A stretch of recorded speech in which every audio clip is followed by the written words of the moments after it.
Dear all, in this video, the importance of spear gap arrangement will be discussed in this session. Before moving to the session, I will be explaining the importance of measurement of peak value. Actually, the peak value of high voltage quantity will be responsible for breakdown of dielectric material. So we need to measure the peak value separately. So we need to measure peak value of high voltage AC, high voltage DC and impulse voltage separately. So by using spear gap, we can easily measure the peak value of high voltage AC, similarly peak value of high voltage DC and impulse voltage very easily. You can measure peak value by knowing the distance between two spears, that is generally known as spear gap. If you know the gap distance, obviously you can calculate the peak value, how much peak value you have applied, that you can measure. Actually, there are two types of spear gap arrangement. The first one is horizontal spear gap arrangement and the second one is known as vertical spear gap arrangement. Actually, we can measure the peak value of high voltage quantity. That is why we are going to use spear gap arrangement. Now let's discuss the constructional details of spear gap arrangement. Actually, the main component of this spear gap arrangement is spear itself. The diameter of the spears vary from 2 cm to 200 cm. Many varieties are available. 5 cm, 6.25 cm, 10 cm, 12.5 cm, 15 cm, 25 cm, 50 cm, 75 cm, 100 cm, 150 cm and 200 cm. Like many varieties are available. Depends on the application, you need to select the diameter of the spear. Actually, there are two arrangements I already explained. First one is known as horizontal arrangement of spear gap measurement and vertical arrangement of spear gap arrangement. So let us discuss the horizontal arrangement of spear gap first. Now I will be discussing the constructional details of horizontal spear gap arrangement. First let us consider the diagram. Here you can see these are the spears, spear number 1 and spear number 2. Both are kept in a horizontal arrangement. This is the ground level and you can see this will be the height. This is the height of spark point above the ground. You can observe here, and this will be the spear gap distance, and this is the diameter. You can see the diameter. You can measure the diameter of the spear. Okay. Now we can say that both the spears are connected to the voltage source. In the horizontal arrangement, both the spears are connected under high voltage. Similarly, both the spears are insulated each other. There will be a particular insulation for the particular spear. The spears are made up of normally aluminum or copper material. Now you can observe there is one resistance which is connected over here. The functions of this resistor are to limit the breakdown current. Second one is to suppress unwanted oscillation. If resistance is not here, we will be getting the wrong reading. We will be getting wrong breakdown value of voltage. So to avoid that, we are going to connect one resistor. So these are the basic details about horizontal spear gap arrangement. Now let's consider the construction details about vertical spear gap arrangement. Please observe in the diagram. Here two spears they have kept in vertically. So in this arrangement, both the electrodes are not insulated, unlike horizontal arrangement. Similarly, the spears are made up of either copper or aluminum, as similar that of horizontal arrangement. Now you can observe the gap distance between the two spears. It can be adjustable by using the screw gauge type instrument. You can adjust it. So first of all, you have to do the zero settings. Then you have to adjust the particular gap which is required. That I will tell you at the time of working. Now the gap between this point to ground point, that is actually known as height of sparking point above the ground. This will be the height of sparking point. You can directly observe. Similarly, the structure of this vertical arrangement is known as epoxy fiber structure. Similarly, we have to provide the suitable painting at a structure, that is basically anti-tracking paint. To avoid the moisture content and dust, we need to provide anti-tracking paint. It ensures long life as well as accuracy in measurement. That is why we are going to use anti-tracking paint. Similarly, one more important information. Both vertical and horizontal arrangement the sphere gap, this will be the sphere gap. You can observe this distance is known as sphere gap. The distance between two spheres, that means sphere gap, must be less than the diameter of the sphere. Okay, that point you have to take care. Otherwise, some kind of corona effect will be taken place. Some kind of early dielectric breakdown or corona, that will be taken place. To get rid of that, we are going to follow the condition. That means the sphere gap must be less as compared to diameter of the sphere. That you have to take care. Next, sphere should be carefully designed and fabricated. So you have to carefully design the sphere and properly you have to fabricate. Otherwise, you may get the wrong reading. Similarly, a sphere surface must be smooth, then clean. Similarly, dust and moisture free. That you have to take care. No moisture content should be there on the surface of sphere. If it is there, that affects the measurement. You will be getting the wrong reading of peak value. So that should be avoided. Similarly, uniform radius curvature has to be maintained. Uniform radius curvature has to be maintained over here. That also you have to take care. Now, we can observe one resistance over here. What is the purpose of resistance? There are two functions which I explained in the horizontal arrangement. The first function is to limit the breakdown current. To limit the breakdown current is the first function for the resistance, as similar to that of horizontal arrangement. Similarly, to suppress unwanted oscillation. That is another peculiarity for using the resistance. The value of this resistance lies in between 100 ohm to 1000 kilo ohm. So this is the range of that particular resistance. Depends on the application, you need to choose the value of this current limiting resistor that is required for this structure. For the peak value measurement of impulse voltage, what you can do is, along with the protective device, you have to use one inductor also. We have to add some kind of certain amount of inductance along with the particular resistance value. So that is required whenever you are going to perform the peak value of impulse voltage measurement. Now let's understand how do we measure the peak value of high voltage by using sphere gap measurement. You can observe the block diagram over here. We have adjustable power supply, then isolation transformer, 1:1 transformer, then we have high voltage transformer. The function of high voltage transformer is to convert low voltage into high voltage. Then these setups are known as measurement devices. This is actually the measurement device. Then you can observe the sphere gap arrangement. That sphere gap will be located in a separate room. We can have high voltage probe. Then the high voltage probe will be directly connected to multimeter. Meterman 38XR is one type of multimeter. Similarly, if you want to get the waveform of spark over voltage or breakdown voltage, you can use a TDS 2024 oscilloscope. This is basically Tektronix oscilloscope. It is having the frequency range of 200 megahertz. So we can say that this will be the supply part. You can observe this will be the supply side. This is the sphere gap arrangement. This is for the measurement. Basically 3 blocks. This will be supply. Whole block we can say that this is for the supply side. Supply side. And next will be the sphere gap arrangement. This will be the sphere gap arrangement. And this is belong to measurement part. 3 blocks will be there basically. Now let's see how to get the peak value of high voltage by using the sphere gap arrangement. Initially, before entering to the particular room where you kept the sphere gap, either it may be vertically or horizontally, make sure that you should have ground rod to ensure safety. And you have to touch the electrode portion, like you have to touch here and here by using the ground rod, such a way that you can ensure safety. Thereafter, you need to clean the electrodes.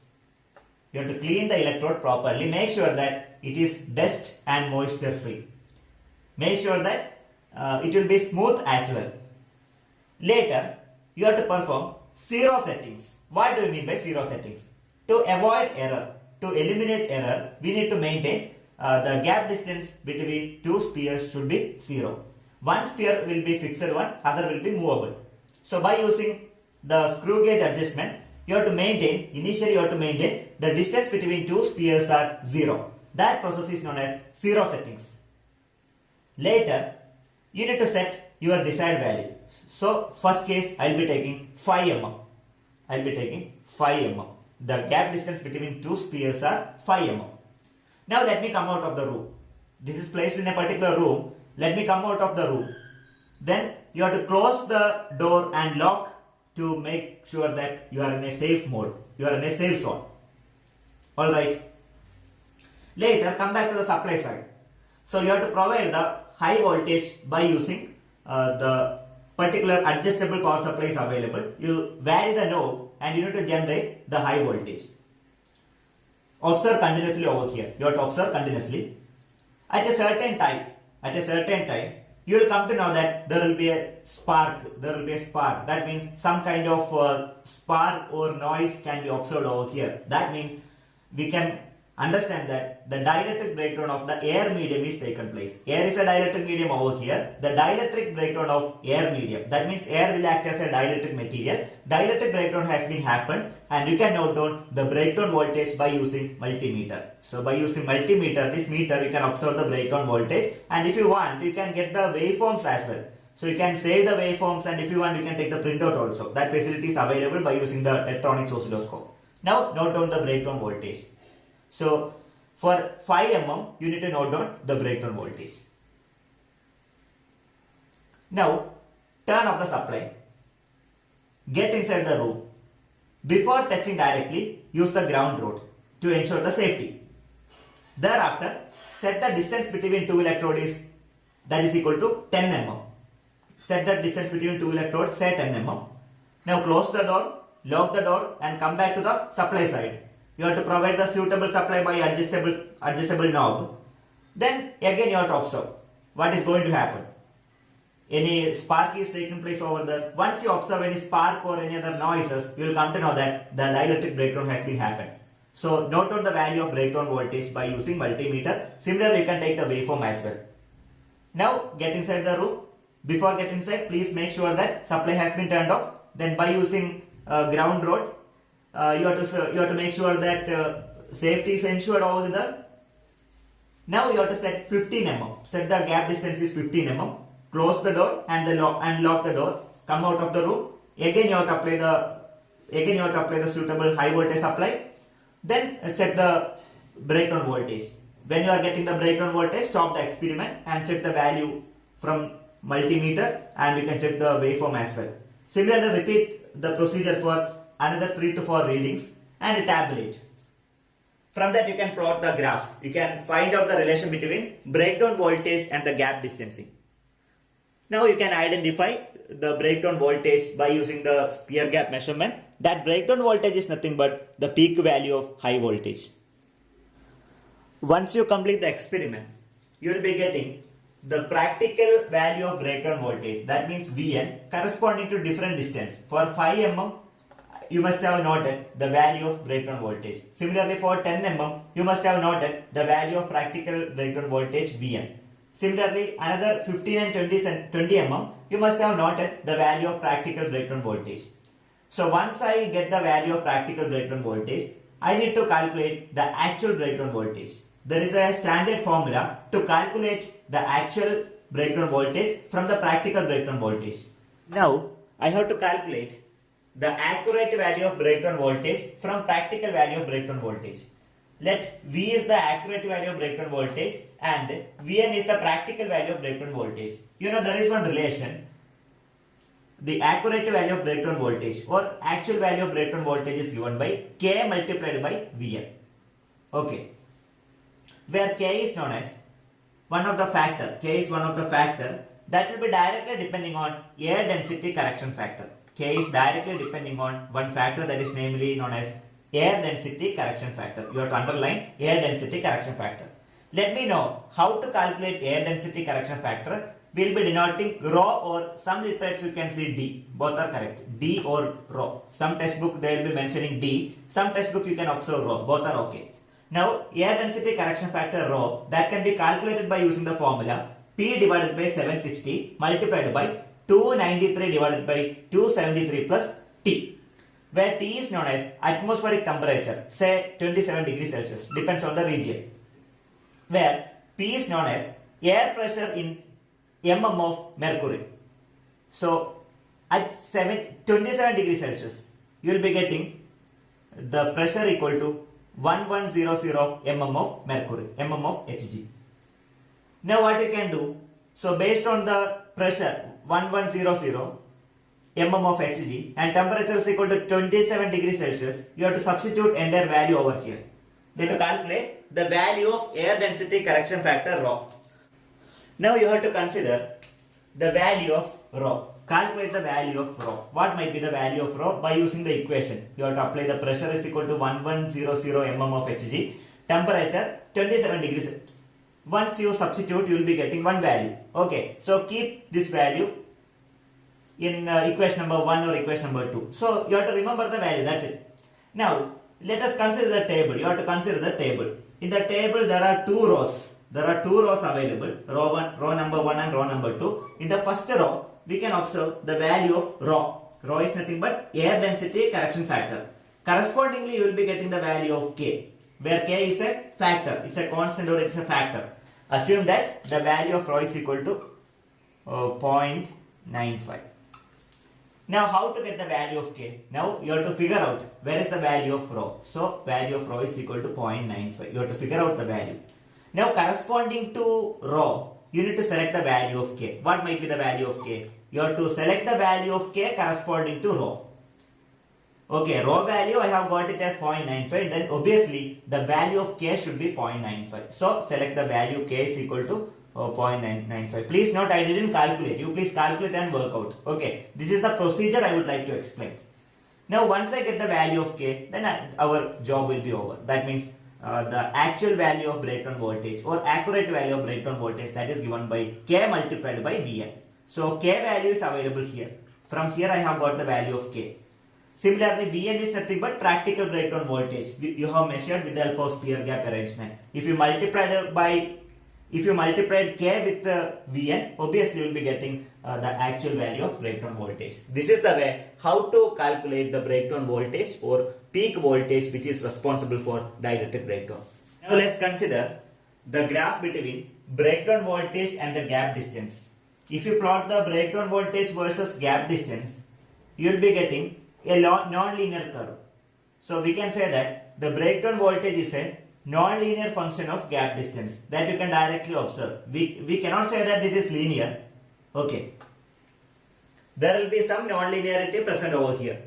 Now let's consider one more graph that is between breakdown strength versus gap length. That means breakdown strength has been given in terms of kilovolt maximum per mm versus gap length.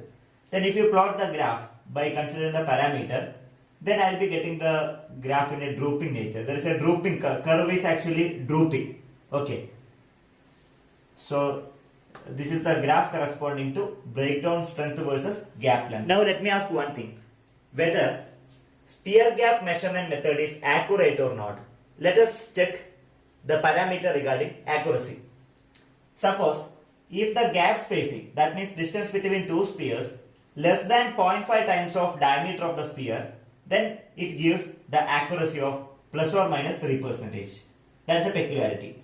Now let us look at the opposite condition, other condition. If the gap spacing is lies in between 0.75 times of the diameter of the spear and 0.5 times of diameter of the spear, then you can ensure plus or minus 5% of accuracy, where you can mention D is nothing but the diameter of the spear. So this is the concerning factor regarding accuracy. Finally, in this video, we have discussed about what is the necessity of standard spear gap measurement first. Later on, I have explained the difference between horizontal spear gap arrangement and vertical spear gap arrangement. Thereafter, I could explain the experimental procedure for calculation of peak value from the spear gap measurement. Afterwards, the calculation has been explained very clearly. Thereafter, I could explain different graphs corresponding to spear gap measurement and found out the relation between different parameters as well. At the end, let me conclude the session by showing the references. These are my main references for the presentation. In the upcoming session, I will be discussing the various factors which are affecting the standard spear gap measurement. And I'll be explaining the simulation procedure for standard spear gap measurement. Thank you for watching this video. Please share and don't forget to subscribe.